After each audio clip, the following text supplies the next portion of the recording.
কদিন ধরেই সোশ্যাল মিডিয়ায় একটি পোস্ট দেখছি, ঘেভার রেসিপি। এটি রাজস্থানের একটি প্রসিদ্ধ খাবার। এই রেসিপিটা ভীষণ মজার রেসিপি, সেই জন্য আমিও বানিয়ে নিলাম। এর জন্য নিয়ে নিলাম 3 চামচ পরিমাণ ঘি, যেটা আমি গলিয়ে নিয়েছি, আর এর মধ্যে 3-4টে বরফের টুকরো দিয়ে খুব ভালো করে ফেটিয়ে নেব। তারপর দেখুন একটা ক্রিম ভাব চলে এসেছে, বরফগুলো ফেলে দিলাম। এবার আরও কিছুক্ষণ ফেটিয়ে নেব যতক্ষণ না সাদা হচ্ছে। আর নিয়ে নেব 1 কাপ পরিমাণ ময়দা আর হাফ কাপ থেকে একটু কম পরিমাণ দুধ, ফ্রিজের ঠান্ডা দুধ। এখানে অল্প অল্প করে ময়দা দেব, অল্প করে দুধ দেব। এইভাবে ফেটিয়ে যেতে থাকবো। দেখুন খুব ভালো করে ফেটিয়ে নেব। দুধ আর ময়দা যখন সম্পূর্ণটা ফেটানো হয়ে যাবে তখন আমি নিয়ে নেব 2 কাপ পরিমাণ ফ্রিজের ঠান্ডা জল। এবার একটু একটু করে জল দিয়ে ব্যাটারটাকে পাতলা করতে থাকবো আর এইভাবে ফেটাতে থাকবো। দেখুন এইভাবে আমি 2 কাপ পরিমাণ জল দিয়ে ব্যাটারটা তৈরি করে নিলাম। এবার ব্যাটারটাকে একটি ছাঁকনির সাহায্যে খুব ভালো করে ছেঁকে নেব, যাতে এর মধ্যে কোনো লাম্পস না থাকে। এই দেখুন আমি এইভাবে সমস্তটা খুব ভালো করে ছেঁকে নিলাম।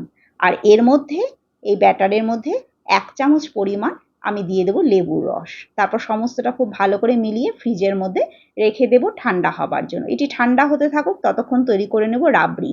রাবড়ির জন্য আমি এখানে হাফ লিটার দুধের মধ্যে 2 প্যাকেট পরিমাণ গুঁড়ো দুধ, 3 চামচ চিনি, 2টো ফ্যাটানো এলাচ খুব ভালো করে অনেকক্ষণ ধরে জাল করে নেব। গ্যাসের ফ্লেম লোতে রেখে দুধটা ঘন করে নেব। হয়ে গেল রাবড়ি।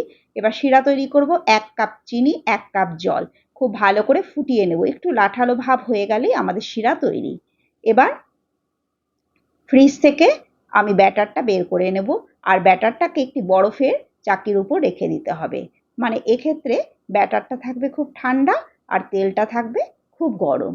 তেলটা আমি সাদা তেল গ্যাসের উপর বসিয়ে দিয়েছি একটি পাত্রে। তেল খুব গরম হলে, যখন তেল থেকে ধোঁয়া উঠবে তার ঠিক আগ মুহূর্তে আমি চামচে করে একটু একটু করে ব্যাটার উপর থেকে এর মধ্যে ছেড়ে দেব। 15 থেকে 20 বার এইভাবে আমি ব্যাটারটাকে দিয়ে দেব। তারপর এই দেখুন জালির আকারে আমাদের ঘেভার তৈরি। এই দেখুন আবার আরেকটা বানিয়ে দেখাচ্ছি।